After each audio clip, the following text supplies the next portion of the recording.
नमस्कार, जय हिंद। बहुत बहुत स्वागत है आपका। मैं हूं राजेश शर्मा। आप देख रहे हैं मेरा YouTube चैनल राजेश गुरुजी। दोस्तों, चैनल पर नए हैं तो जल्दी से चैनल को सब्सक्राइब कर दें, बेल आइकन को प्रेस कर दें, जिससे आगे आने वाली वीडियो का नोटिफिकेशन आपको सबसे पहले मिल जाएगा। आज मैं आपको बताना चाहता हूं, मध्य प्रदेश के तमाम अतिथि शिक्षक चॉइस फिलिंग कर रहे हैं और जिनकी पद नहीं खुल रहे थे, पोर्टल पर दिक्कत आ रही थी, अभी भी वो दिक्कत आ रही है मित्रों। उनका कहना है, सर बताइए कैसे क्या होगा, हमको कुछ समझ में नहीं आ रहा है।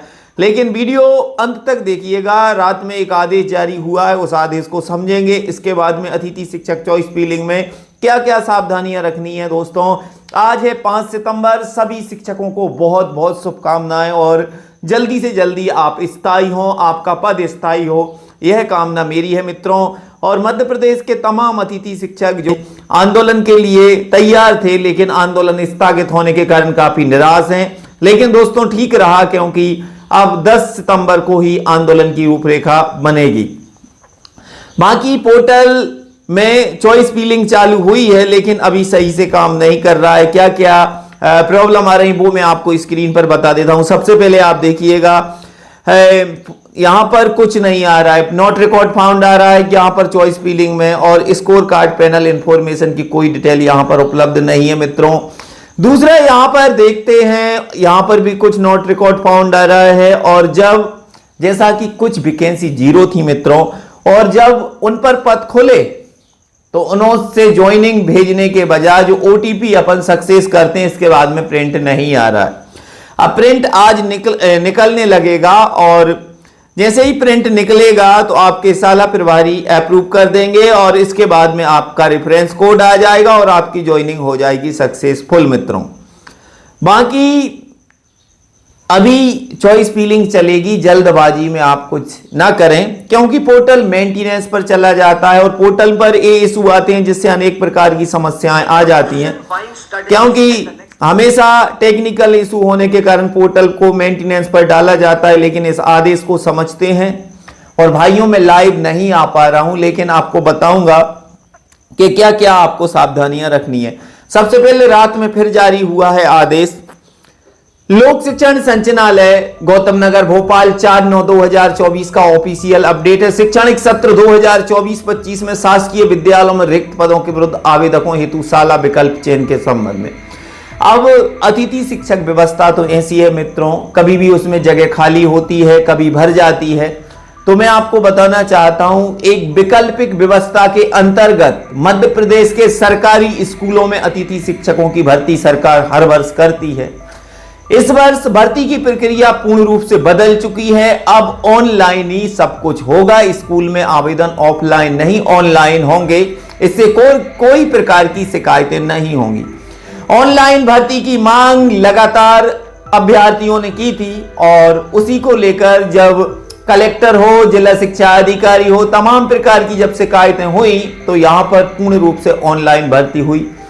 जैसे अतिथि विद्वानों की भर्ती होती थी मित्रों, उसी तरह अतिथि शिक्षकों की भर्ती इस वर्ष हो रही है।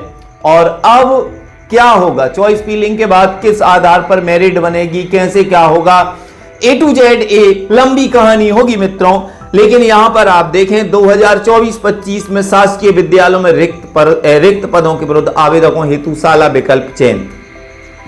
अब यहां पर हाईएस्ट स्कोर कार्ड जिसका होगा उसकी होगी भर्ती। मैं आपको बताना चाहता हूं, मध्य प्रदेश स्कूल शिक्षा विभाग में शासकीय विद्यालयों में शैक्षणिक व्यवस्था को सुचारू रूप से चलाने के लिए अतिथि शिक्षकों की भर्ती की जाती है।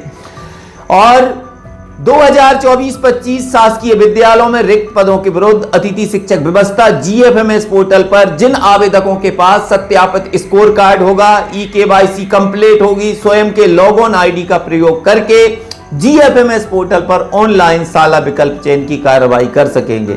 अतः अतिथि शिक्षक के रूप में कार्य करने हेतु इच्छुक आवेदक अतिथि शिक्षक पोर्टल पर साला चयन हेतु निम्न अनुसार कार्रवाई करेंगे। अब कैसे क्या करना है, जिसको पता नहीं है, जो पहली बार आवेदन कर रहा है उसके लिए बड़ी समस्या है। क्या करना है उसको देखिएगा, आदेश आपको स्क्रीन पर दिखाया जा रहा है। आवेदक द्वारा GFMS पोर्टल पर साला विकल्प चयन हेतु की जाने वाली कार्रवाई, आवेदक जिनके पास सत्यापित स्कोर कार्ड उपलब्ध है आधार eKYC bye link https://gfms portal को खोलेंगे और लॉग ऑन करेंगे अपना मोबाइल नंबर और पासवर्ड डाल के। आवेदक गेस्ट फैकल्टी काउंसलिंग ऑप्शन का चयन व्यू माय वैकेंसी ऑप्शन के माध्यम से आवेदक के स्कोर कार्ड में उपलब्ध पैनल के आधार पर रिक्तियों की जानकारी प्राप्त कर सकेंगे। तो व्यू माय वैकेंसी पर आप ओके करेंगे, वहां पर वैकेंसी खुल जाएंगी और वहां पर आप सिलेक्ट कर सकेंगे। अतिथि शिक्षक हेतु संभावित रिक्तियां जीएफएमएस पोर्टल पर आवेदक के लॉग ऑन पर जिलेवार, ब्लॉक वार, पैनल वार प्रदर्शित होंगी, जिसमें अतिथि शिक्षक रिक्ति कोड एवं रिक्तियों की संख्या में प्रदर्शित होगी। आवेदक साला विकल्प चयन करने हेतु अतिथि शिक्षक रिक्ति कोड दर्ज करें। रिक्ति कोड की जानकारी दर्ज करने के उपरांत विद्यालय एवं संबंधित रिक्ति के पैनल की जानकारी प्रदर्शित होगी। वैकेंसी कोड रहता है, जहां पर जीएफएमएस पोर्टल पर जो वैकेंसी खाली होती है वहां पर कोड दिया होता है, उस कोड को आप लिख लें, नोट कर लें और आवेदक साला विकल्प चयन करने हेतु अतिथि शिक्षक कोड को दर्ज करें। रिक्ति कोड की जानकारी दर्ज करने के उपरांत विद्यालय एवं संबंधित रिक्ति के पैनल की जानकारी प्रदर्शित होगी। साला विकल्प चयन करने हेतु आवेदक विकल्प चयन हेतु सीमा निर्धारित नहीं है, अतः आवेदक अधिक से अधिक संख्या में साला विकल्प का चयन कर सकते हैं। अभी इसकी कोई तारीख नहीं है। इनका कहना है कि आप अधिक से अधिक चयन करें स्कूल, और जैसे ही आप वो रिक्ति कोड डालेंगे पोर्टल पर आपको पैनल दिखाई देगा कि इस विषय के लिए कितने अभ्यर्थियों ने इसका चयन किया है। तो स्कोर कार्ड के अनुसार गणना की जाएगी, काउंटिंग की जाएगी और सबसे ज्यादा वाले स्कोर कार्ड के लिए रिक्वेस्ट भेजी जाएगी और आवेदक द्वारा साला विकल्प चयन करने के उपरांत जानकारी में त्रुटि होने पर त्रुटिपूर्ण साला के विकल्प को डिलीट कर सकेंगे। किंतु आवेदक साला विकल्प चयन की जानकारी लॉक करने के उपरांत जानकारी में किसी भी तरह का संशोधन नहीं होगा। साला विकल्प चयन की कार्रवाई सावधानी पूर्वक करें। जानकारी एक बार लॉक होने पर उपरांत किसी भी प्रकार का संशोधन नहीं किया जाएगा। देखिए, अगर आपने लॉक कर दिया तो फिर कोई संशोधन नहीं होगा और लॉक करने के पहले आप इसमें संशोधन कर सकते हैं। यदि किसी आवेदक का एक से अधिक पैनल में स्कोर कार्ड है तो वह समस्त पैनल में साला विकल्प चयन कर सकेगा। पैनल सह साला की प्राथमिकता के आधार पर साला आवंटन होगा। यदि किसी आवेदक का score card panel SS1, SS2, SS3 तीनों का है तो वह आवेदक जिस स्कूल में प्राथमिकता देना चाहता है उसी क्रम में साला विकल्प का चयन करेगा। उदाहरण के लिए आवेदक SS2 का स्कूल पहली प्राथमिकता, SS1 का एक स्कूल दूसरी प्राथमिकता के रूप में चयन कर सकता है। पैनल के साथ रिक्तियों का क्रम आवेदक को निर्धारित करना होगा। विद्यालय आवंटन संबंधित के द्वारा दी गई सालाओं में प्राथमिकता के क्रम में होगा, अर्थात जिस साला का जीएफएमएस पोर्टल पर रिक्ति कोड प्राथमिकता क्रम में दर्ज करे वही पैनल एवं रिक्ति मेरिट क्रम में आवंटित होगी। आवेदक द्वारा साला विकल्प चयन की जानकारी दर्ज करने के उपरांत सबमिट एंड लॉक करेंगे और सभी आपको पूरी प्रक्रिया करने के बाद मैं करके भी बता दूंगा पोर्टल पर।